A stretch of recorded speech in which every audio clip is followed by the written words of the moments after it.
Knygos anatomija. Purslai. Teksto anatomija pagal Agnesą Kenešytę Gricę. Pradžia. Pradėsiu nuo to, kad savo pirmąją knygą Sulaukti aušros rašiau, tiksliau kūriau, apie 10 metų. Idėja gimė dar mokyklos suole, o pati istorija vystėsi, kito ir patyrė sąstingį gal milijoną kartų.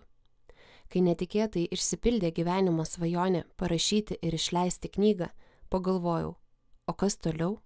Ar tai buvo atsitiktinumas? O gal paprasčiausia sėkmė? Džiaugiausi, kad noras kurti niekur nedingo, tačiau visai netroškau ir toliau rašyti vėžlio greičiu.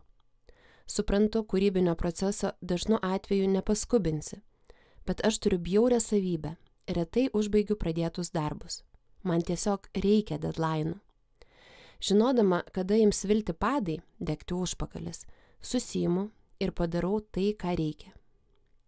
Tuo metu kaip tik buvo paskelbtas Klaipėdos miesto savivaldybės stipendijų menininkams konkursas.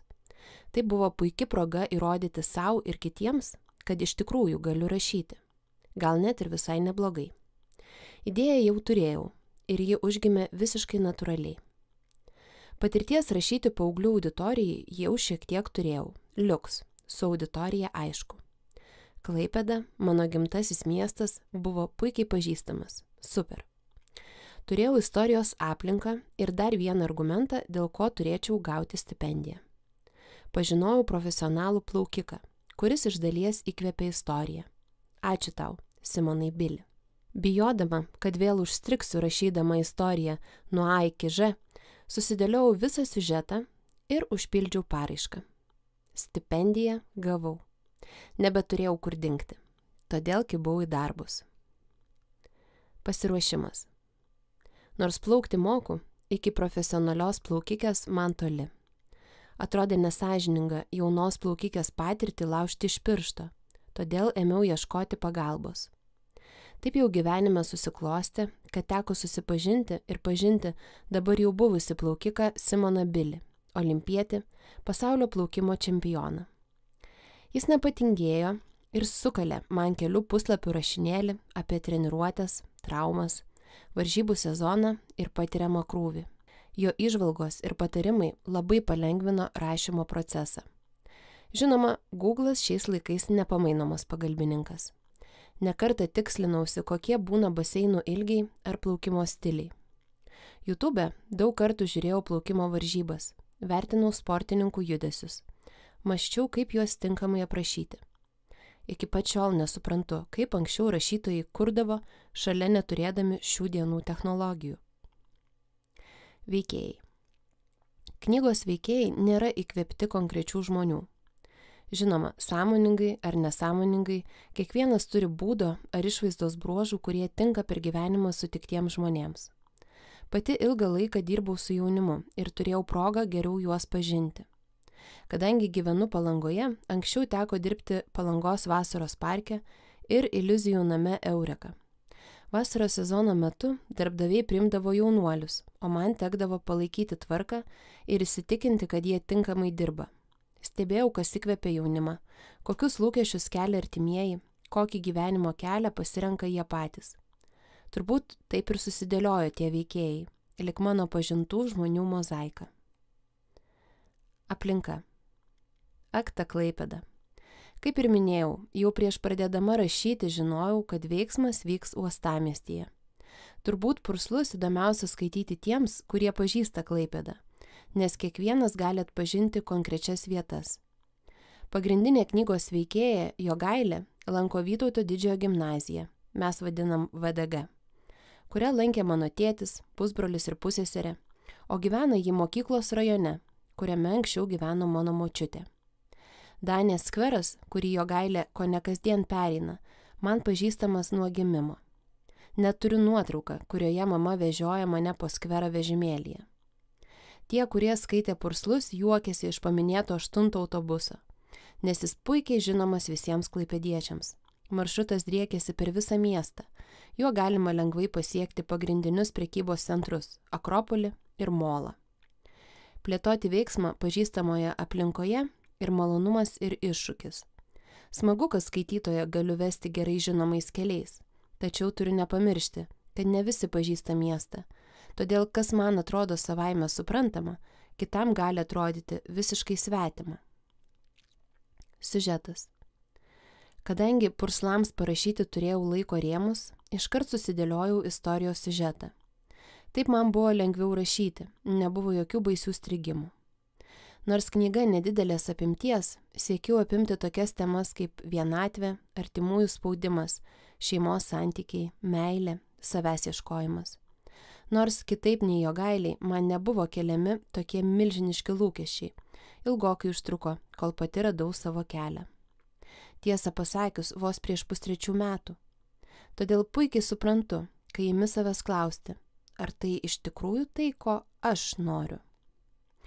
Knygoje yra viena scena, kurioje pagrindinė veikėja pamokoje pasirodo be mokyklinės uniformos. Už tai visos klasės akivaizdoje patiria gėdą, nes mokytojui tiesiog patinka kabinėtis. Iš tikrųjų turėjau tokį mokytoją. Su visa pagarba, mokytojau Stonkau, esate tikras perliukas. Niekas nenorėdavo atsidurti jo radare, nes iškart gaudavo pravardę ir šūsnį ironiškų komentarų. O štai mintį, kad Jogailė patiria nemalonias trenerio priekabės, davė JAV gimnastikos skandalas, kai paaiškėjo, kad daugybė sportininkių patyrė gimnastikos rinktinės gydytojo seksualinę prievartą. Dar viena širdžiai artima scena, kai Jogailė susipažįsta su vaikinais ir kartu žaidžia krepšinį. Nors krepšinio nežaidžiu, paauglystėje lankiau tinklinį. Kadangi gyvenau prie stadiono, kuriame buvo tinklinio aikštelė, daugybė vasaros vakarų buvo praleisti būtent ten. Susirinkdavo rajono jaunimėlis, kartais prisidėdavo ir gaisrininkai, aikštelė buvo jų. Žaisdavome, kol sutemdavo, ir buvo visiškai nesvarbu, varžosi vaikinai ar merginos, suaugę ir jaunesni. Prisimenu tai kaip vienas geriausių gyvenimo dienų. Na ir žinoma vieta, kai Jogailė ant batuto susižeidžia koją. Esu dirbusi didžiausiame batutų parke po atviru dangumi, todėl žinau, susižeisti šokinėjant lengviau nei manome. Kūrybinis procesas. Namuose rašau retai. Jaukios namų sienos labiau vilioja skaityti nei rašyti. Visa magija gimsta darbe.